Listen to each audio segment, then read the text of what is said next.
I'm a CVT here at the Minnesota Valley Pet Hospital in Mankato, Minnesota. I have been working here as a certified veterinary technician for 11 years. I am currently working on my certification through the American Veterinary Behavior Technician Academy. And I'm Antonia I'm a CPDT KA certified dog trainer through the Certification Council for Professional Dog Trainers. I train at True Connections Canine Academy, and I've been teaching group dog training classes for the last 6 years, including puppy kindergarten.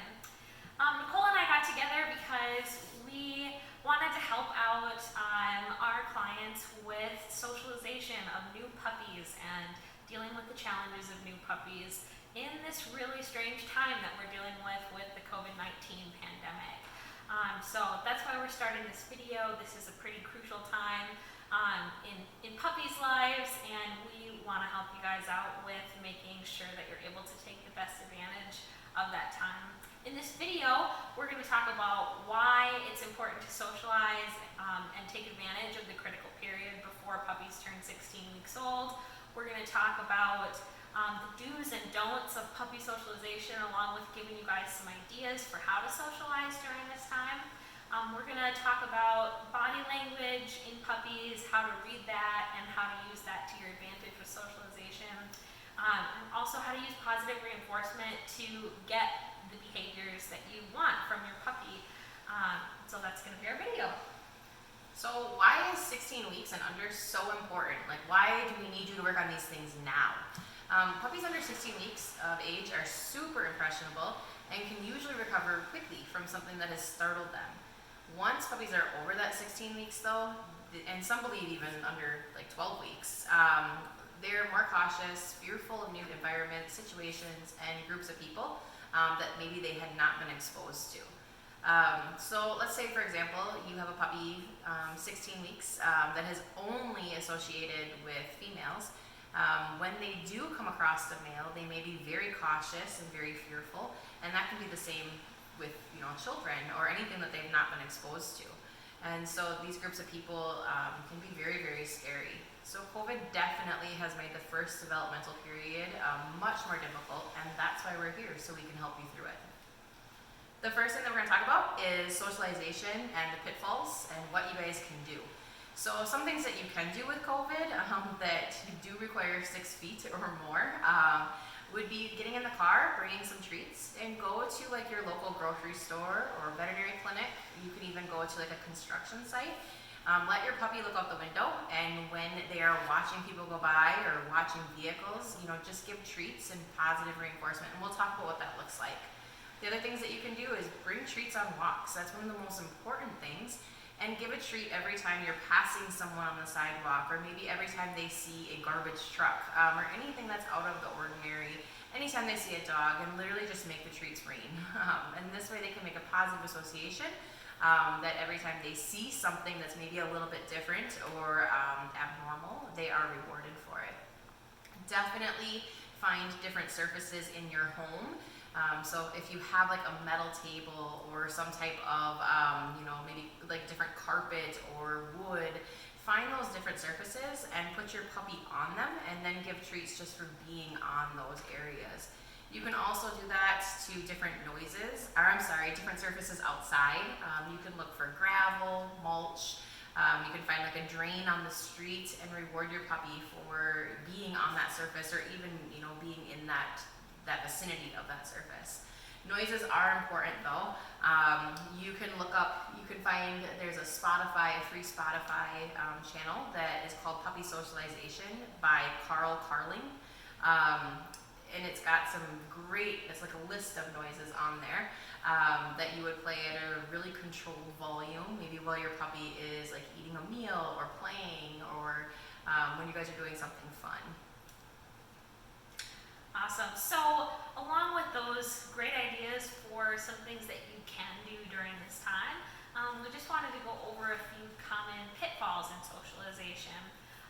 The biggest one is that there's a really small amount of time where socialization is effective for puppies. So making sure that you don't miss out on this period is the #1 most important thing.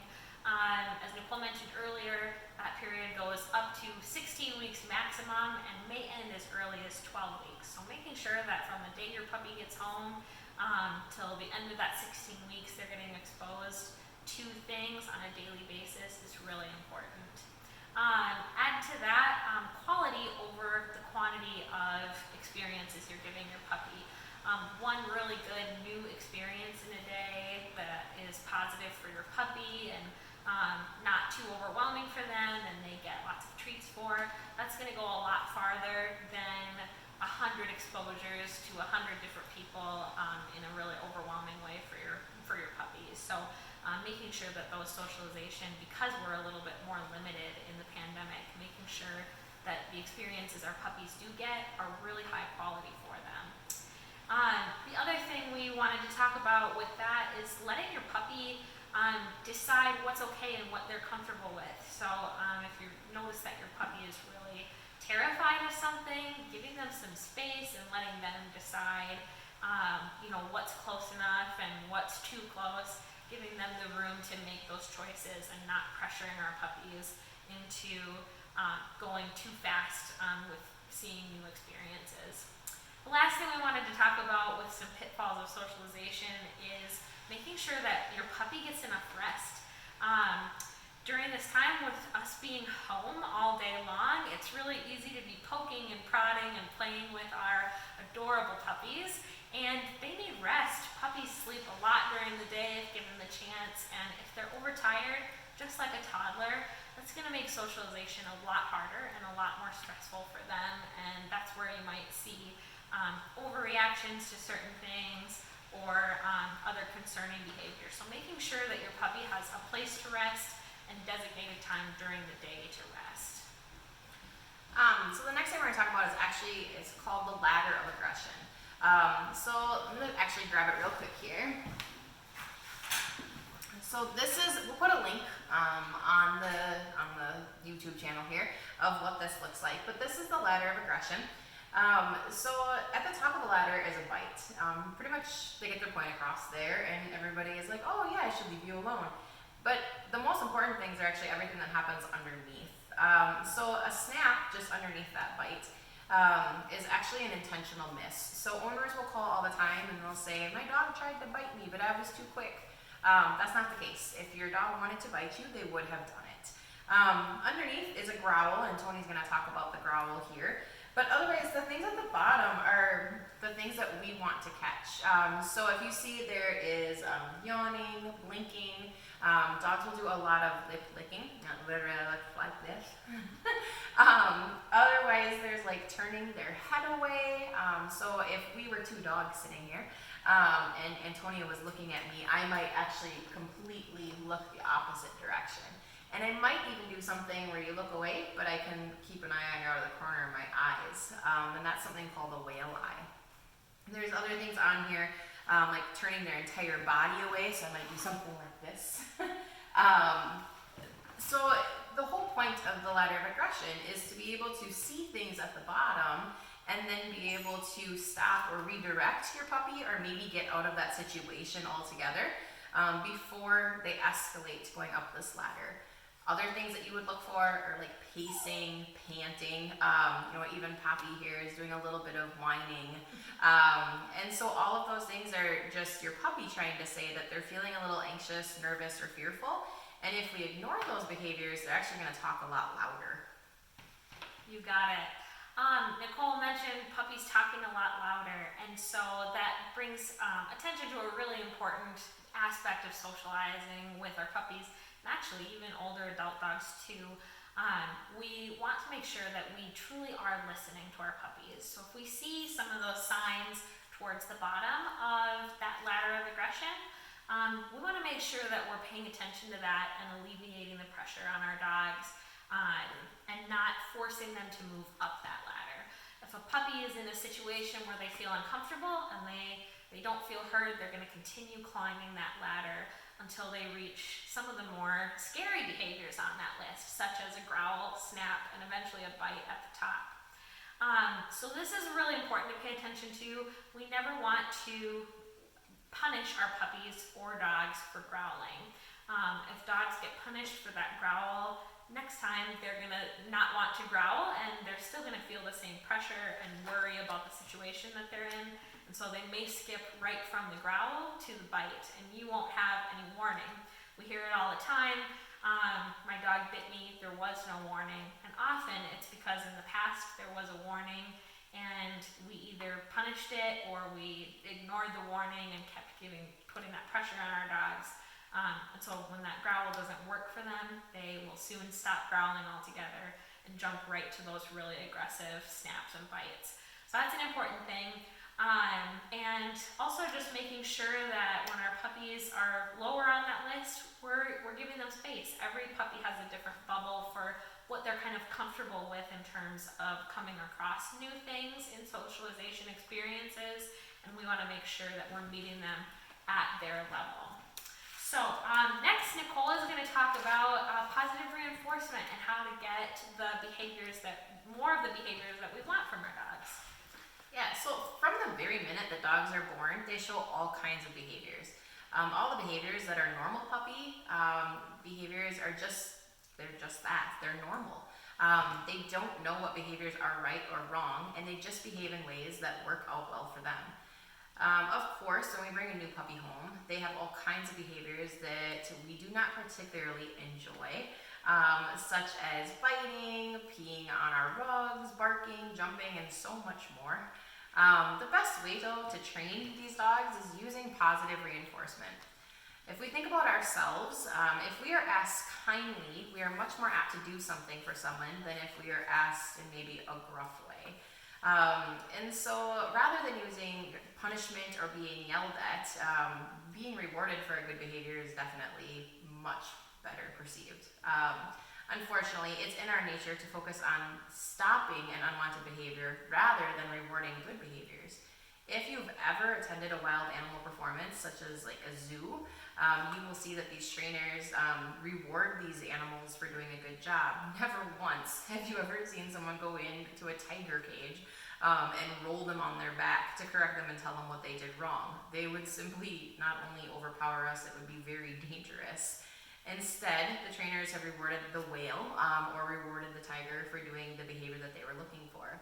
So, for example, if you do not allow your dog on the furniture and you simply give a reward every time you see them using their dog bed, they're going to use the dog bed much more often and would rather lay there and learn that laying on the furniture gets them nothing at all.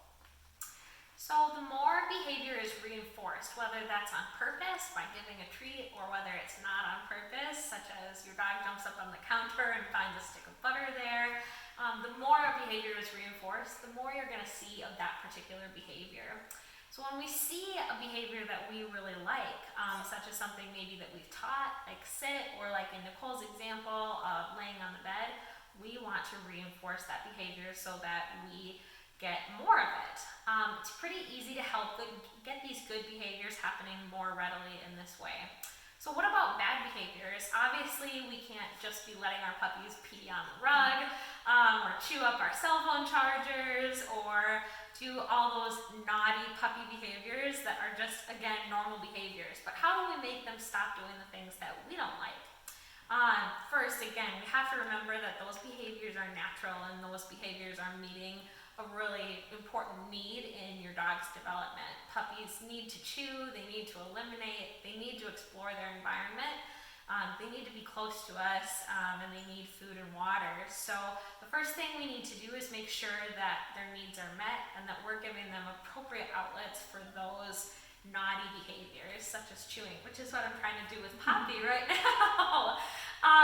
So give appropriate outlets for those things and redirect to appropriate things when we see that our puppy is expressing those needs, such as by chewing on the phone charger. We can do this really well by controlling the environment and making sure that our puppies are set up to succeed. So this means making sure that our shoes, and summertime, so flip-flops are a big puppy target, making sure that flip-flops and phone chargers and plants and all those kinds of things are out of the way of our puppy, and that appropriate things are right in their path, easy access to appropriate chews. Same for potty training. We want to make sure that our puppies are set up with small spaces to begin with and on probably a hard surface like your tiled floor rather than on an expensive living room rug, something like that. Again, setting them up to go in the right places. We also want to make sure that they are set up to have access again to go outside to use the bathroom, easy access to go to the places that they need to go for those behaviors that we want, and then in turn rewarding them when they're doing the things that we want. Punishment can be a really tempting choice when we're getting frustrated with our puppies, and punishment works as well. It can reduce bad behaviors, but unlike positive reinforcement and really good management, punishment can have some pretty bad side effects. For instance, if the dog is shocked for barking at the UPS man, instead of just stopping barking, he may start to associate the UPS man with pain. And suddenly that can transfer to associating all people with pain. So now when grandma comes to visit, little Muffy starts barking and growling aggressively at grandma. And originally that dog wasn't worried about grandma, it was only worried about the UPS man. So we can't predict what the negative fallout is going to be, but it's well documented that it's there. And for those reasons, we recommend always going to positive reinforcement and management first. Positive reinforcement does not have harmful side effects. It allows for creativity and is much more fun for both parties, you and your dog, and really can help you have a great relationship with your dog right from the start. Nicole is going to talk about some red flags and when to contact a professional if you need it. Yeah, so some of the biggest red flags that we see, let's say that you're introducing your puppy to new situations or new environments and you're seeing a lot of barking, you're seeing them like lick people excessively, maybe they're jumping uncontrollably, that would be something that would be concerning. Puppies that are less interested in or not as social with people or dogs at a very young age are actually more likely to be reactive in the future. And so these things that we're talking about are very, very important to do under the 16 weeks. And don't forget that after 16 weeks, it's not like you're done. You still have to socialize. If you're noticing that your puppy is reacting fearfully to noises, or maybe your puppy is slow to recover to like different exposures and different things in different environments. If your puppy is chewing on his leash or sniffing the ground a lot when you are introducing to different people or other dogs. Maybe your puppy is not eating the treats that you know he likes. Maybe your puppy's not moving, or maybe it's avoiding the interactions altogether. Remember that these are not behaviors that your puppy is doing to be naughty or in spite. He's trying to tell you something, and we really have to listen. If you're noticing some of these behaviors, or if you have questions about the things that you heard, please feel free to contact us with any questions. You can reach out to us with the email that's been provided. We are going to link some other videos, so we have lots of all the other puppy concerns, so please check out some of the other videos on this YouTube, and thanks for listening. Thank you!